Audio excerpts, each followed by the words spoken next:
সামাজিক যোগাযোগ মাধ্যমে সবচেয়ে বেশি আলোচিত নানা ধরনের চরিত্রের মধ্যে একটি সাপও আসলে এখন একটি আলোচনার বিষয় হয়ে দাঁড়িয়েছে, চরিত্র হয়ে দাঁড়িয়েছে। সেটাই হচ্ছে রাসেল ভাইপার। এবং রাসেল ভাইপারের নিয়ে এরই মধ্যে নানা ধরনের আলোচনা, ট্রোল, নানা ধরনের বক্তব্য আসছে। কিন্তু কতটা আসলে এই সাপটি ক্ষতিকারক, নাকি গুজব বেশি ছড়াচ্ছে, আতঙ্ক বেশি ছড়াচ্ছে, অথবা যখন আপনার এলাকায় যদি এই সাপটি দেখেন আপনি আসলে কি ধরনের আচরণ করবেন, অর্থাৎ তার থেকে আপনাকে বাঁচবার জন্য আসলে কি নিরাপদ ব্যবস্থা নিতে হবে, আলোচনা করতে চাই বিষয়টি নিয়ে। অধ্যাপক ডক্টর মনিলাল আইচ লিটু, বিশেষজ্ঞ চিকিৎসক, যুক্ত আছেন আমাদের সঙ্গে। ধন্যবাদ তানিয়া। আসলে রাসেল ভাইপার যেটা নিয়ে এখন কথা হচ্ছে সামাজিক যোগাযোগ মাধ্যমে, আমাদের দেশে জনগণ হচ্ছে মানে জনসংখ্যা হচ্ছে 17,31,00,000, কিন্তু মোবাইল হচ্ছে 18,70,00,000।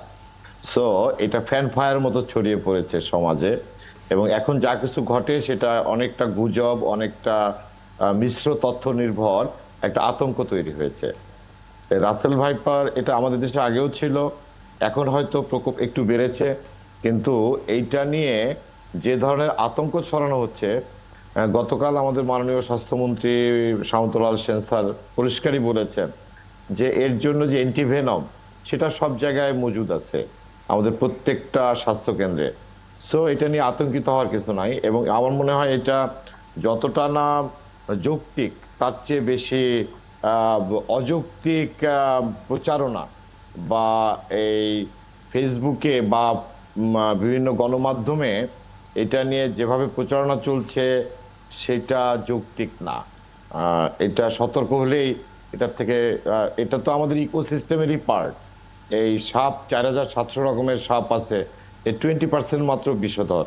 এবং বিষধর সাপ সম্পর্কে যেটা জেনারেল মেনোমিক, সেটা হচ্ছে যে আপনাকে এটার থেকে আপনাকে সতর্ক থাকতে হবে। সব সাপ তো মেরে ফেলা যাবে না, এবং এটা কোনো যৌক্তিক উপায়ও না এটাকে নিধন করার। তাহলে আসলে যখন রাসেল ভাইপার আমি আমার ঘরে দেখব প্রথমত, তখন আমি কি ধরনের আচরণ করব? কারণ যেটি হচ্ছে এখানে গণমাধ্যমে বলছে যে তাকে যদি আপনি আঘাত না করেন সে তাহলে আপনাকে কামড় দেবে না বা আঘাত করবে না, সে তার মতো চলে যাবে। বিষয়টা হচ্ছে এরকম, আসলেই কি তাই? কিন্তু এই ধরনের একটি প্রাণী সামনে আসলে তো মানুষ কোনোভাবেই তো স্থির থাকতে পারে না। You are very much correct. যে কোনো সাপ বা যে কোনো ভয়ঙ্কর প্রাণী, বিশেষ করে সাপ কিন্তু একটা ইরি সেন্সেশন মানুষের জন্য, অর্থাৎ একটা মানুষের মধ্যে একটা ভীতিকর নেগেটিভ রিয়াকশনের জন্ম দেয়। ফাইট অর ফ্লাইট রিয়াকশন বলে এটাকে বডি। এখন সাপটা, এবং এই সাপের একটা ক্যারেক্টারিস্টিক হচ্ছে যে এটাকে যদি আপনি কিছু না বলেন ও আপনাকে কিছু বলবে না। এখন মানুষ তো ওইভাবে সহ্য করতে পারে না বা ওয়েট করতে পারে না, এবং এই সাপ কিন্তু খুব দ্রুত 1 সেকেন্ডের 1/16 সময় আপনাকে ছোবল মারতে পারে, এবং এটা ভয়ঙ্কর হতে পারে। So what I will suggest, যে এইটাকে আপনি সাথে সাথে ক্যাচ করার চেষ্টা করেন, অথবা এটাকে তাড়িয়ে দেওয়ার চিন্তা করেন, সতর্ক হন। আর মাঠে ঘাটে যারা কাজ করেন, এখন তো একটু প্রকোপ বেড়েছে, এটা ইঁদুর এর প্রধান খাদ্য আর কি, এই রাসেল ভাইপারের। সো দেখা যায় যে কৃষি জমিতে এটা বেশি যায়, বা যেসব জায়গাতে ইঁদুর, পোকামাকড় এগুলো বেশি থাকে। সো তারা গামবুট, জিন্স বা মোটা কাপড় পরে কাজ করতে পারেন। দ্যাট ইজ দ্য প্রাইমারি ইয়ে। আর যদি কখনো কারো ঘর বাড়িতে দেখা যায়, তাইলে আশপাশের লোকজনকে খবর দিতে হবে, এবং নিজে সতর্কভাবে ওখান থেকে সরে গিয়ে তার অবস্থানটা লক্ষ্য করে তাকে তাড়িয়ে দেওয়ার ব্যবস্থা করতে হবে। এবং ক্ষেত্র বিশেষে যদি মনে হয় যে তাড়িয়ে দেওয়া যাবে না, এটাকে ধরে ফেলতে হবে বা এটাকে মেরে ফেলতে হবে, তখন সেই ব্যবস্থাও নিতে হবে। Necessity knows no law, people's life first. জনগণের জীবন আগে, মানুষের জীবন আগে।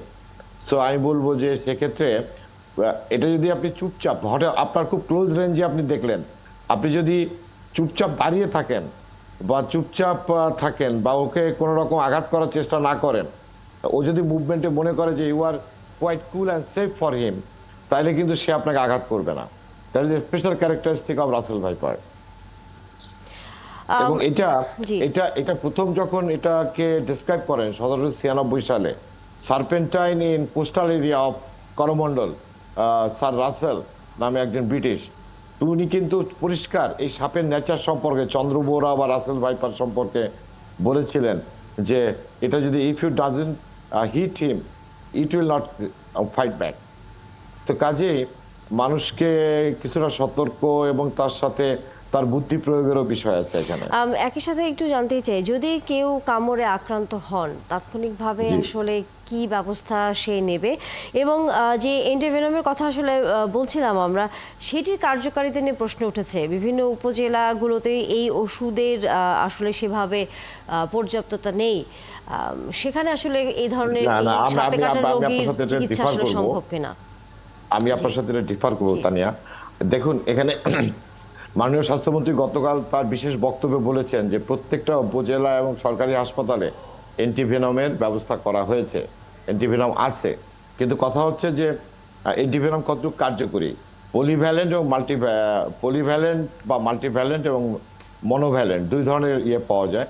আই পার্সোনালি হ্যাভ সিন যে চেন্নাই স্নেক পার্ক, যেখান থেকে বোম্বে জন হপকিন্স ইনস্টিটিউট এটা বানানো হয় এই উপমহাদেশের জন্য, বিশেষ করে ভারত, শ্রীলঙ্কা, নেপাল এবং পাকিস্তান যারা এটা কালেক্ট করে এখান থেকে।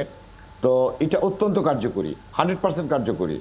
যিনি বলেন যে এটা কার্যকরী না, তারা আসলে সঠিক কথা বলছেন না। এটা একটা এস্টাবলিশড মেডিসিন ফর লং।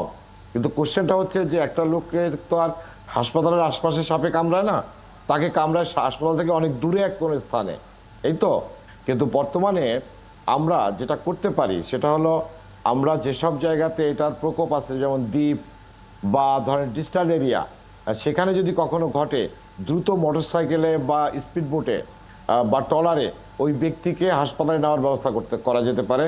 অথবা আপনার প্রত্যেকটা বাজার বা ইয়েতে একটা ফার্মেসিতে, একটা নির্দিষ্ট ফার্মেসিতে, সেই ফার্মেসির নাম্বার সবাই জানবেন, সেখানকার মাধ্যমে এই অ্যান্টিভেনম ডিস্ট্রিবিউশনের ব্যবস্থা করতে পারি। That is my suggestion. কারণ অস্ট্রেলিয়াতে এই সিস্টেম আছে। ধরেন স্পিড বোট, সব প্রত্যন্ত দ্বীপে তাদের ডাক্তার দেওয়া বা চিকিৎসা করানো সম্ভব না, তখন এমার্জেন্সি বোট অ্যাম্বুলেন্স আছে, অর্থাৎ স্পিড বোট অ্যাম্বুলেন্স, ওটাতে করে পেশেন্টকে নিয়ে আসা হয়। আমাদের দেশে কমিউনিকেশন এখন এত ভালো, একটা গ্রাম থেকে উপজেলায় যেতে আধা ঘন্টার বেশি লাগে না, উপজেলা থেকে জেলায় যেতে আধা ঘন্টা বেশি লাগে না। তারপরেও আমি বলবো যে এতটা সময়ও অনেক অনেক সময় নাও দেওয়া দিতে পারে পেশেন্টকে। কারণ এটা যদি বিষধর হয়, দুইভাবে বোঝা যায় যে এটা বিষধর সাপ কিনা। ক্ষতস্থানে যদি প্রচন্ড জ্বালা পোড়া হয়, ব্যথা হয়, পেশেন্টের চোখ যদি বুজে আসে, গলা ধরে আসে, শ্বাস প্রশ্বাস কমে আসে, আপনার ব্লাড প্রেশার কমে আসে, তাহলে মনে করতে হবে এটা বিষধর। আর যদি দেখা যায় ক্ষতস্থানের সামান্য আঁচড়ের মতো জায়গাটা একটু জ্বলছে, হালকা ব্যথা, তাইলে সাধারণত এটা বিষধর না। এবং বিষধর যদি হয় তাইলে ওই জায়গায়, বা বিষধর না হলেও ক্ষতস্থানে আপনি সাবান দিয়ে ধুয়ে আপনি নিয়ে চলে আসেন হাসপাতালে, এবং আপনার ওই জায়গাটা যদি ফুলে যায় খুব দ্রুত, তাইলেও মনে করতে হয় এটা এটা বিষধর সাপ। আপনার চিকিৎসা ঘরের পাশে নিয়ে যেতে হবে আমাদের। উপজেলা পর্যায়ে বা ইউনিয়ন পর্যায়ে যেসব স্বাস্থ্যকেন্দ্র রয়েছে, সেখানে আপনার অ্যান্টিভেনম যদি ব্যবস্থা করা যায়, যেটা করা হয়েছে বলে আমাদের মাননীয় স্বাস্থ্যমন্ত্রী মহোদয় আমাদেরকে আশ্বস্ত করেছেন, আমি মনে করি যে it is a good way. তবে এই নাম্বারটা, ওই স্বাস্থ্যকেন্দ্রের নাম্বারটা ওইখানকার ওই এলাকার পাবলিকের কাছে অ্যাভেলেবেল থাকতে হবে, মোবাইল নাম্বার অন্তত 2টা, এবং তারা কিভাবে ওখানে যেতে পারেন দ্রুত সেটাই করতে। অথবা ওখান থেকে অ্যান্টিভেনম নিয়ে চিকিৎসক মার্চ করতে পারেন টুয়ার্ডস দ্য পেশেন্ট, যদি ওরকম ইম্বলের জায়গা হয়। এবং motorcycle is a good way আমি মনে করি। এবং যেখানে নদী অঞ্চলে কিন্তু এই রাসেল ভাইপারের প্রকোপ বেশি, আপনি জানেন তানিয়া। কাজেই সেখানে আপনার স্পিড বোট দিয়ে এই ব্যবস্থাটা করা যেতে পারে from the part of the government অথবা স্বেচ্ছাসেবী সংগঠনের মাধ্যমে। নিশ্চয়ই নিশ্চয়ই, অসংখ্য ধন্যবাদ। আপনি আমাদের সাথে যুক্ত হয়ে যে পরামর্শগুলো দিয়েছেন তাৎক্ষণিকভাবে নিশ্চয়ই সাধারণ মানুষের সেটি উপকারে আসবে। আবারও নিশ্চয়ই কোনো বিষয় নিয়ে আলোচনা হবে। অসংখ্য ধন্যবাদ সকালবেলা সময় দেওয়ার জন্য।